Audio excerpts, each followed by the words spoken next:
The Minnesota Wild ended 2023 in disappointing fashion with 2 straight losses to the Jets. Many questions about the availability of Kirill, Kaprizov, and Filip Gustafsson going forward to answer as well. And so we'll try to figure out what needs to happen and how to fill key spots in the lineup in 2024 on today's episode of Locked on Wild. You're Locked on Wild, your daily podcast on the Minnesota Wild. Part of the Locked On Podcast Network, your team every day. Hey, this is Brandon Duham, and this is Locked on Wild. What is happening, everybody? Welcome into the first episode of 2024 of Locked on Wild. We are your team every day. Thank you for making Locked on Wild your first listen each and every day. Make sure you subscribe on YouTube and your favorite podcast platforms so you don't miss out on any new episodes and so that you can join in on the conversation as part of the People's Podcast.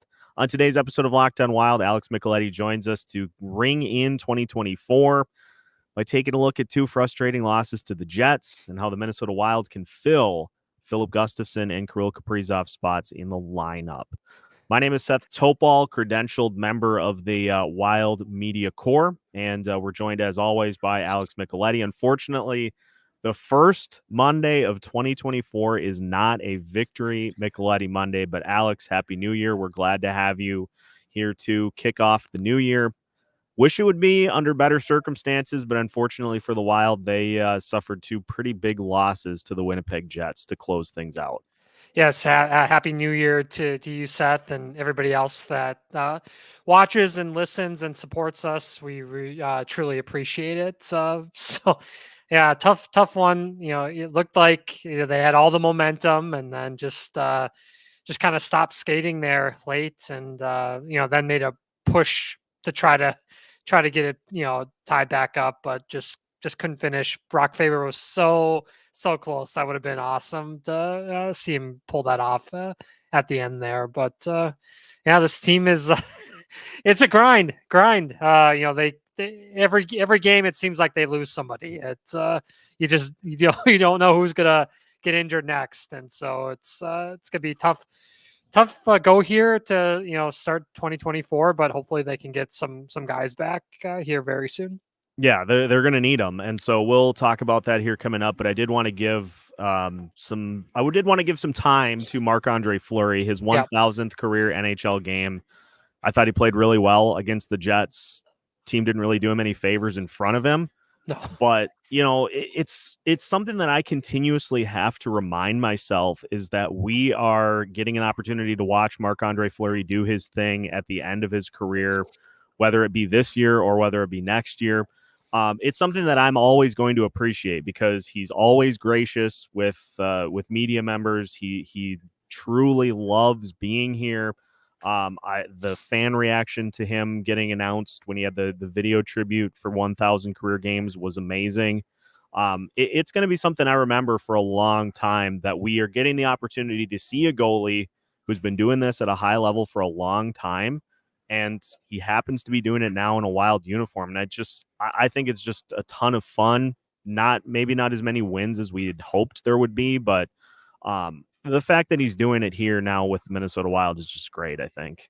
Yeah, that quote to you guys after the game was pretty cool. He's like, "What other job can you have thousands of people screaming your name?" It's pretty cool, and he's a rare breed. I mean, you don't see, look at all the NHL drafts that have happened since he was drafted. I mean, you rarely see a goalie go number 1 overall, and the fact that he's been in the league since he's a teenager, it's absolutely incredible. And the legends that he started his career with in Pittsburgh and has made it all the way to Minnesota here, and it's just a treat to watch him play. And even though he's at the end of his career, he's not a typical where the guy struggles, right? At the end. Like, you look at Miguel Cabrera with the Detroit Tigers, and it was just a nightmare finish to wrap up his career. But Fleury's still playing at a extremely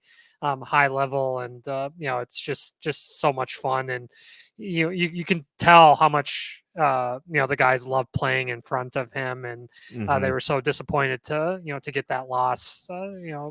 But it's gonna be really cool to see him eventually pass Patrick Waugh to another legend that he looked up to for all-time goalie wins.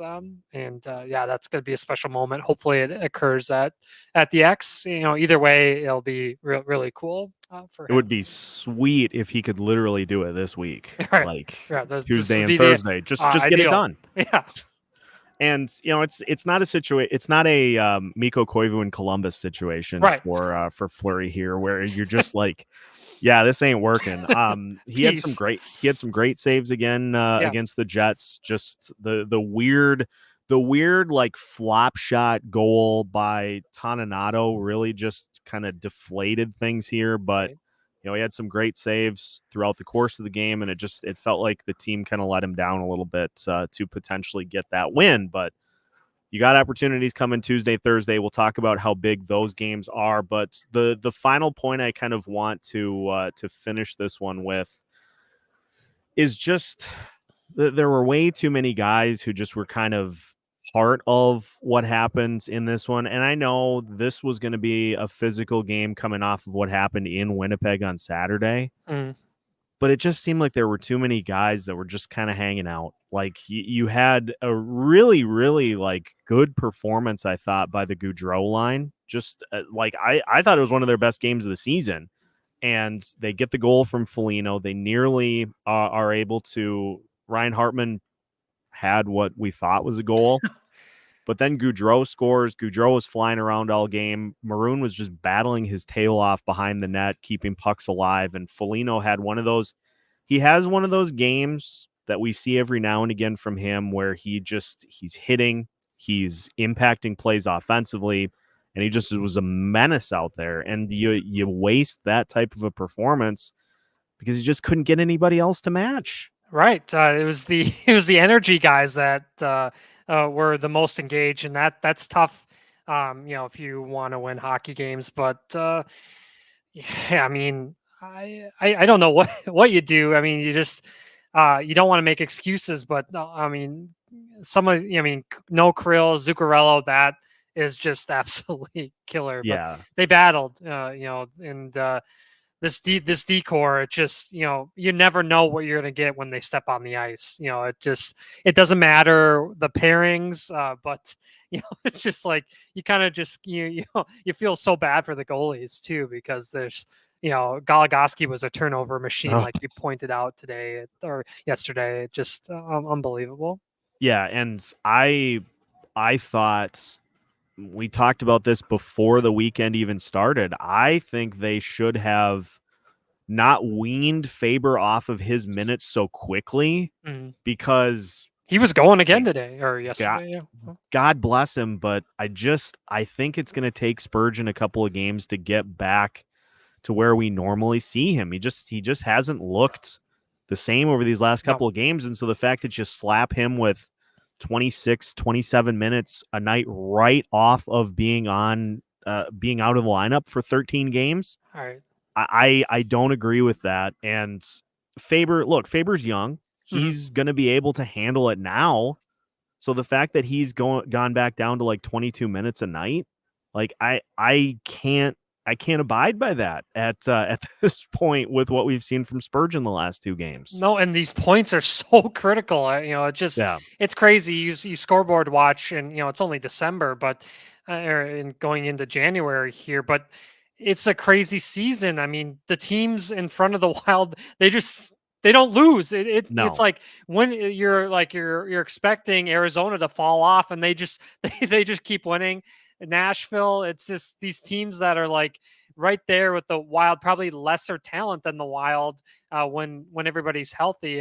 And they keep winning. It's frustrating. And you got the Blues right there too, and Edmonton, all these teams that you're trying to get back into the wild card race with. It's just like but yeah, the managing minutes, you have to go with the guys that are going. If those energy guys are playing better than than the Marco Rossi's of the world, the Ryan Hartmans. Give Freddie more minutes. It's just and the Felinos. If they're driving the play like they were against the Jets, give them that time. And like you mentioned too, it's with Spurgeon being back on power play one. I don't think he's ready to do everything that he normally would be doing, with helping out on every type of game situation. It's just so frustrating.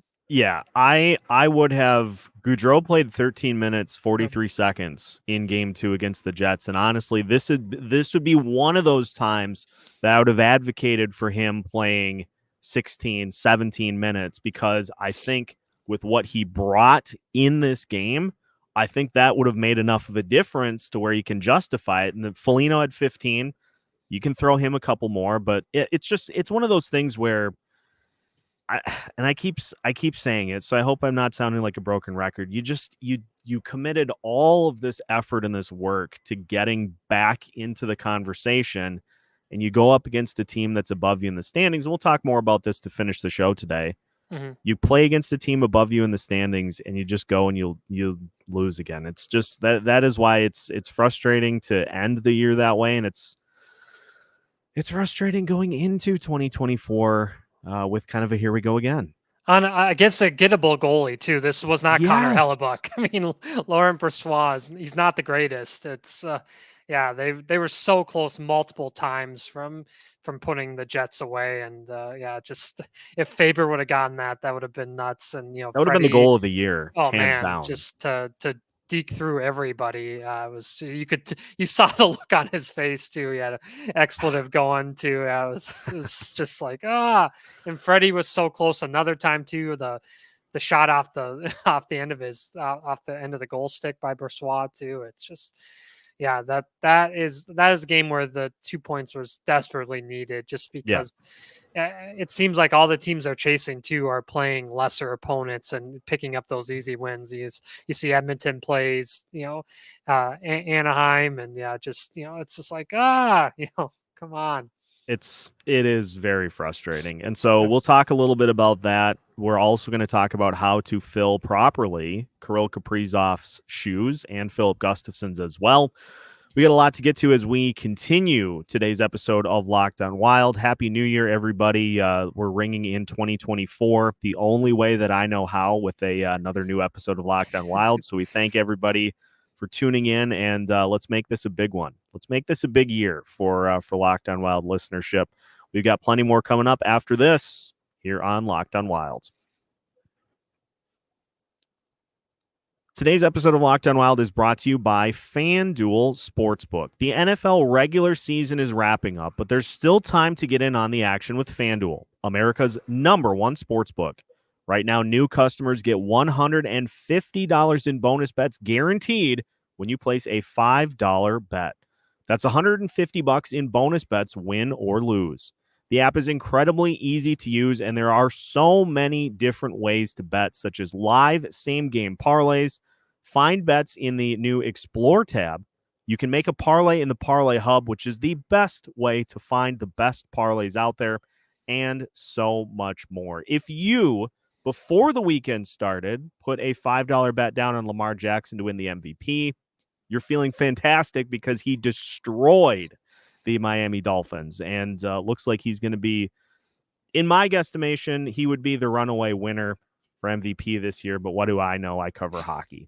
So all of that to tell you that FanDuel is an incredible resource, an incredible way for you to get your bet on here in 2024. So make sure to visit FanDuel.com/lockedon to make your first bet a layup. FanDuel, official partner of the NFL. Continuing today's episode of Locked On Wild, once again, we thank you for making Locked On Wild your first listen each and every day. We also welcome you into 2024. Happy New Year, Locked On Wild listeners. Thank you for an incredible 2023. Just shattered every download record, every view record that stood for this show before we got to 2023. Shattered it here, and looking to do the same in 2024. We cannot do that without your support.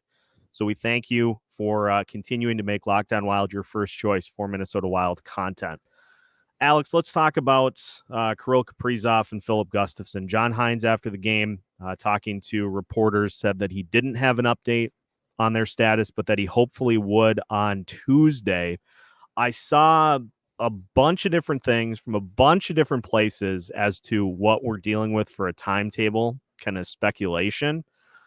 I think the consensus is that it looks like he's going to be out for a bit at least. And so obviously that means that somebody's going to have to step in and take over that production. And it comes at a really bad time for the Minnesota Wild because Kaprizov was playing his best hockey of the season. He finally looked like himself. And now he's out, and you're going to need guys to step in and fill those roles. But, three guys who I think were trending in the right direction to do that. Marcus Foligno, who scored against the Jets, looked great, had arguably one of his better games of the season against the Jets. Ryan Hartman, who nearly scored, but then, you had that frustrating delayed penalty at the end where he just kind of is skating. Done. Yeah, he's done with the play. He has scored 4 goals in 5 games, though, and so put him in that category as well.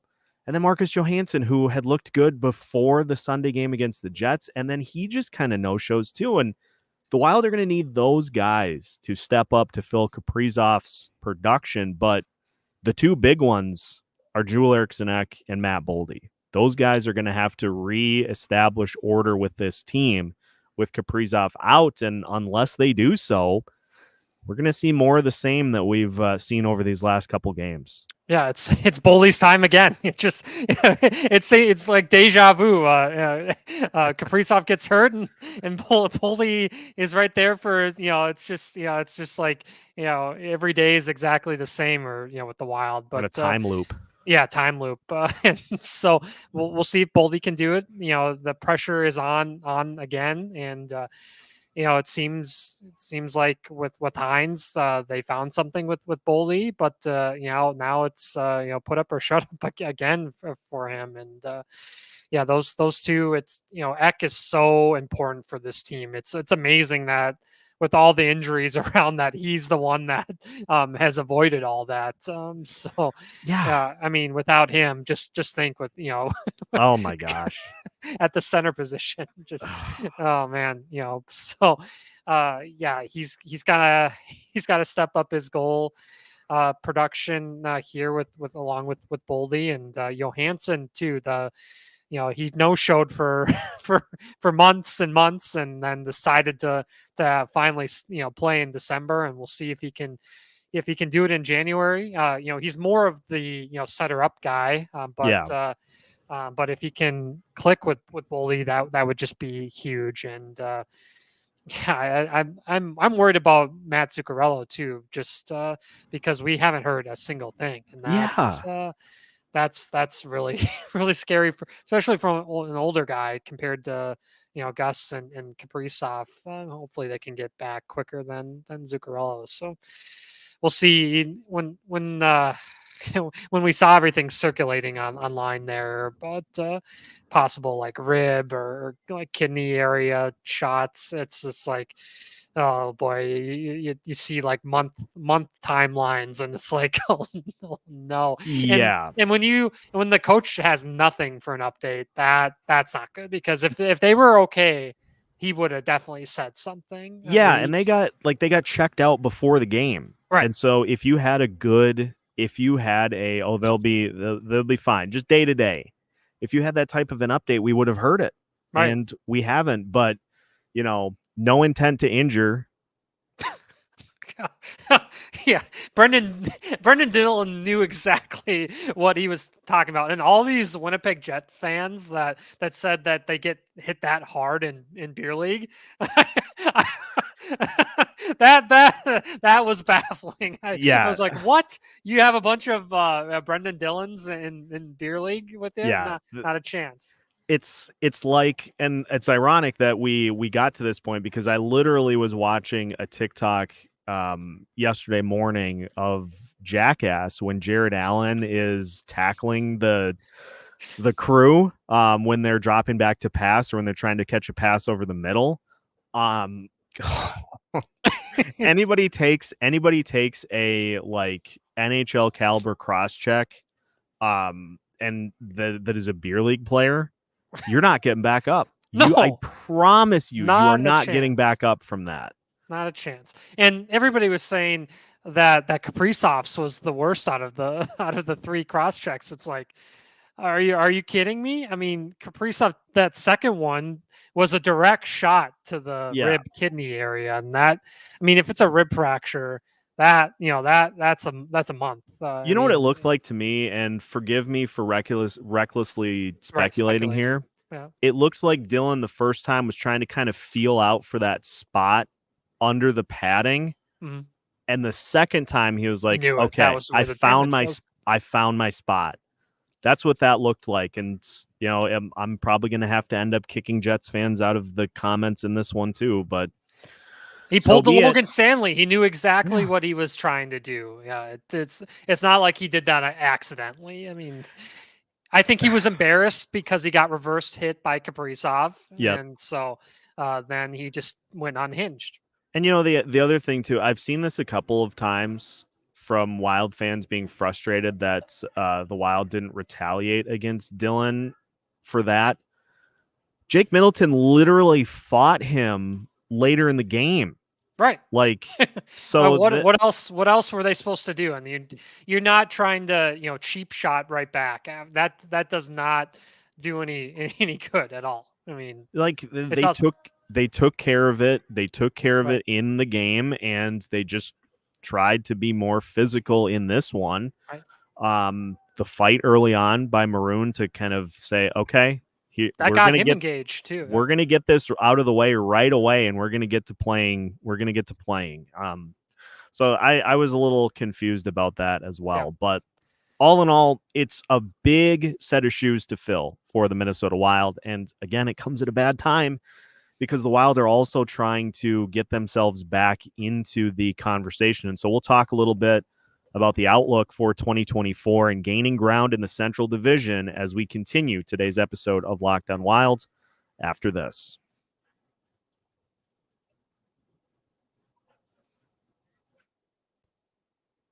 Final segment of today's episode of Locked On Wild. Once again, we are your team every day, and we thank you for making Locked On Wild your first listen each and every day throughout the year of 2024.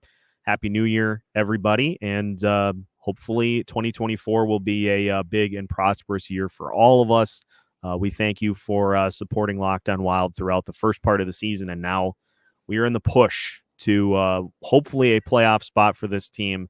But there is a lot that needs to be decided before that happens. So, Alex, let's just look at the Central Division here to kind of wind things down today. The Wild find themselves now 4 points behind 4 points behind Arizona, 5 points behind Nashville. They have the same number of games played against the Arizona Coyotes, so you got to make up 4 points there. They are 1 point behind the Blues and the Kraken, but the Wild have 2 games in the Kraken and 1 on the Blues. But the other one that worries me is Nashville. You're 2 games behind the Predators, 2 games in hand on the Predators, I should say, but you're 5 points back. And then you look at the rest of the standings. They are 10 points behind Dallas, and Dallas is a game in hand on the Wild.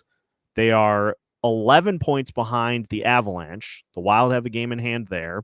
And now the Wild are 12 points behind the Jets. Tall order to try to claw back in, not only to the wild card at this point, but at this point, it's looking like there's not going to be a possibility to get into the top 3 at all. But you play those teams a bunch, so maybe, but I would say it's much more likely if the Wild do that it's a wild card spot that they end up finding. Exactly, and that might be the better route than with the way if you finish in the top 3. I mean that's it just has not worked out well in the past for the Wild. So maybe try getting in on the wild card and getting a better chance that way. But yeah, it's just so frustrating too, especially with how the NHL has their point systems and teams just trying to play just to get to overtime, just to get that cheap point, especially when there's like back-to-backs. And I mean, you see teams just holding the puck in their own zone in overtime too. It's like that's extremely frustrating as well. It's just like Yeah, not only that, but I mean, let's look at the and I know we're going to do a full breakdown of the January schedule. Zach will be hopping back on for that, so I don't want to tip our hands. I don't want to tip that too much. But like, look at what's coming up in January with a home and home against the Dallas Stars. Yeah. I mean, you have games coming up. You've got Vegas on the schedule a few times, St. Louis on the schedule a few times. Got to You've beat got the Blues. Colorado on the schedule a few times. So, like, if you're going to get back into this conversation, you have a say in how some of it goes. But we, at some point, are going to get to the point where the 5-14 start is just too big of a hill to climb because everybody got off to a good start that you're trying to climb past in the division standings. So, slow start is oftentimes a little too big to get out of, and I hate to say it, but it looks like we're kind of getting to that point already here. Yeah, the losing games at home is so tough, especially in front of the home fans, and just you have last change like we always talk about, and just to lose this one against a division opponent against a backup goaltender, that's 2 points. To not even get 1 point, to not even get it to overtime is so frustrating because that was a winnable game. The Jets may be a better team right now, but that's a winnable game that you can beat. I mean, you look at them; they don't have their best player. They don't have Kyle Connor. He's one of the best players in the league, and they continue to make it work. They have guys like Nino Niederreiter, who we know so well, that just brings energy, and that's a guy that's not in their top 6, but can score. Alex Iafallo, we saw the night before. That was what a trade that was for the Jets, to get rid of Pierre-Luc Dubois and all the bad energy that he can sometimes bring, and he bring in Gabe Vilardi and Alex Iafallo, who are just they fit in so well for that Jets team. And I mean, Rick Bowness was, he did he outcoached John Hines. I mean, when they needed a goal, instead of putting his top power play unit out there, who were struggling all game in the previous game, he put out his second unit, and they scored 11 seconds in to that power play. Yep.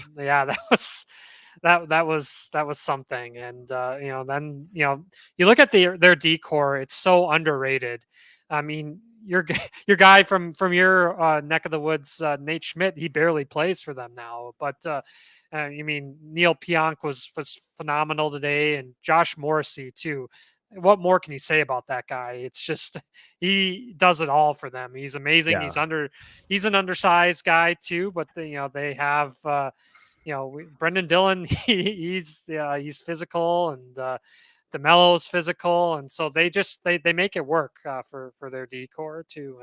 And Hellebuck, with the way goaltending has been, this season, it's been really down for a lot of teams, and Hellebuck just continues to be phenomenal, and he'll be right there for the Vezina. Well, and the thing too, and I had a listener in the postcast point this out, and it's a staggering number. That's 25 straight games that the Winnipeg Jets have allowed 3 or fewer goals to their opponent. And here's the thing too. Here's the thing for the Winnipeg Jets that is going extremely in their favor. You get performances like this from Laurent Brossoit because of that defense in front of him. Right. You're playing with house money because it means that you can lean on your backup a little more than you'd think you would with Connor Hellebuck as your starter. Yep. And you keep him fresh all throughout the season so that if you have any like critical winnable games, you can trot Hellebuck out there and feel really good about where you're at. And so, the fact that Brossoit has been able to come in and win games for them is just, it's massive. Right. Yeah.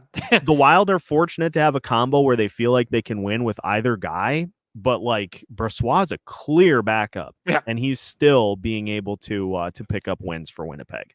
Yeah, and I mean their forward group too. It's so underrated too, and you got a guy like Mark Scheifele too. It's so fun to watch him play because, he's like Eriksson Ek with the Wild too. He Yeah. gets under the opponent's skin, and he's an amazing face-off guy, just like Ek is, and he's really stepped up his leadership game with Wheeler, you're getting bought out, and yeah, I mean, you got Adam Lowry too, who he's the captain of their team, and he's the third line third line guy. He's not even top six, but they trust so much in his leadership in the room that they gave him the C, which is a big deal for Yeah. sure. And yeah, like we talked about Nino Niederreiter. They just have guys that they're just so underrated, but they fit their roles well. And yeah, it's a well coached team by Rick Bowness, and glad to see him back with the team after everything that he's been through Yeah. this season. And yeah, we wish him well. And yeah, it's a fun team. Yeah, 100%. I'm glad you brought that up because that is a storyline I think that was not talked about a ton. I mean, obviously in the Winnipeg market it was, but the fact that he stepped away to be with his wife for a handful of games, and that's the team rallied around that, and they were super excited to get him back. That's the kind of stuff you love to see. And so I know it's been chippy over the last couple of days between these two fan bases, but Yeah. but all the best in all seriousness. Yes. All the best to Rick Bowness. He's one of the fun coaches in the NHL. And so, Entertaining. anytime there's stuff that happens off the ice, you wish nothing but the best. And so hopefully he continues to have that success in 2024, just not against the Minnesota Wild.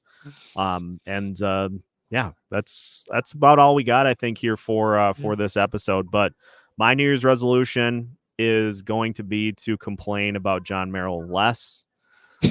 Didn't have the opportunity to because he didn't play, and so I have a feeling I'm going to break that resolution probably Tuesday if he gets back into the game. But we'll see. The reality of the situation is the Wild are dealing with some major injury issues, and so you got to just kind of tread water until those guys come back. So tread water we will, and that'll wrap it up here today. But again, thank you everybody for tuning in as always.